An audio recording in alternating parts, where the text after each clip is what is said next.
The empty rifle shook in DeVries's hands. He dropped it as though it were a hot potato. It plopped onto the ground at his feet.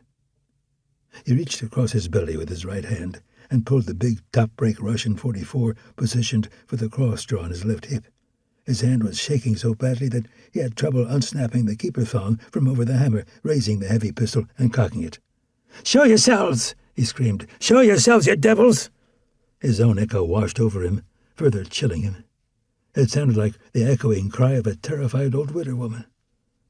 A man's voice said casually behind him, "You boys sure can cook a good pot of coffee." DeVries whipped around so quickly that he almost fell.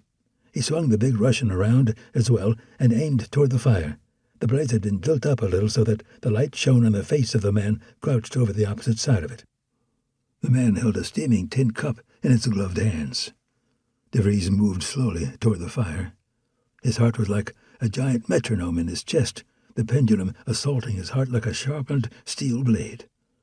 DeVries stopped about 10 feet away from the fire, staring aghast at the man hunkered there on the other side of the flames, on his haunches. He had a devil's grinning face, with high, tapering cheeks obscured beneath a thick, sandy beard and wicked slits for eyes. Coarse, sandy blonde hair poked out from beneath the battered Stetson stuffed down on his head. He wore a buckskin coat with a fox fur collar. A Colt's revolving rifle leaned against the log to his right within easy reach. The man smiled his devil's smile at DeVries. He raised his coffee to his lips, blew on it, and sipped. Swallowing, he straightened to his full height, which was maybe 6 feet, if that. He was not a tall man, but then Harry Seville had never needed to be.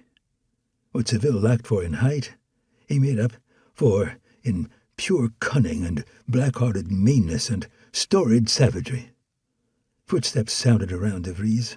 Squeezing the big Russian in his hands, he swung the pistol from right to left and back again, that metronome in his chest fairly shredding his heart.